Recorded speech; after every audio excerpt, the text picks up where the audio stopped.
Agora eu não consigo mais subir.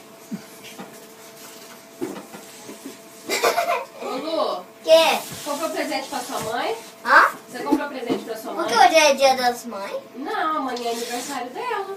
dela. É. Ih, sua mãe ainda não escolheu.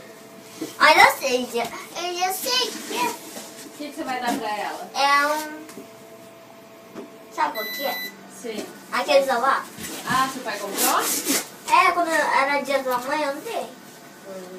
Quando eu era pequena. Aquela lá, sabe? Eu dei, né? Um negocinho daqui. Um negócio que é a hora? Não, Não é um relógio, é uma pulseira. não, um negocinho, sabe? Ah, Aquele negocinho. É um prateado.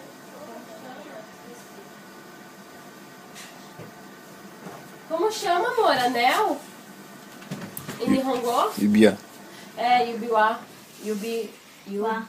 Uá. Yubiwa? É Yubiwa. E como é que é a boia? Qual foi?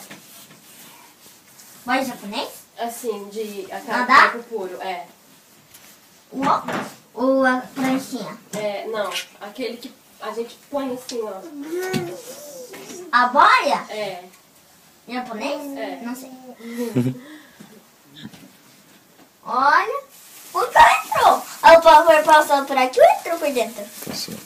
Por dentro? Lu, vê se você gosta dessa balinha. Ó, bolinha. Bolinha.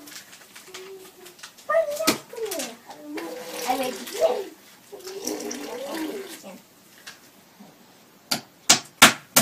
Tem aqui, ó, de missão. Pra levar pra sua casa. Não quero. Não? Por quê? Você é chata? Não, tá certo. Tá. Quando você gosta, eu vou levar. Ah, então eu quero levar. Então leva. Esse acabou. Esse é de micante, diferente. Acho que o de micante é mais Gostoso.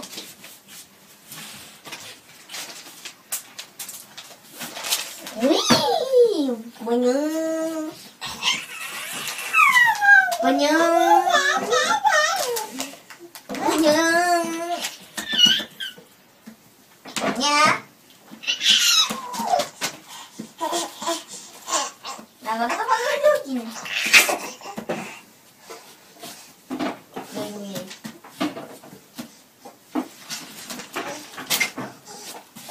Não. Ei, o Lu tá fazendo dificuldade.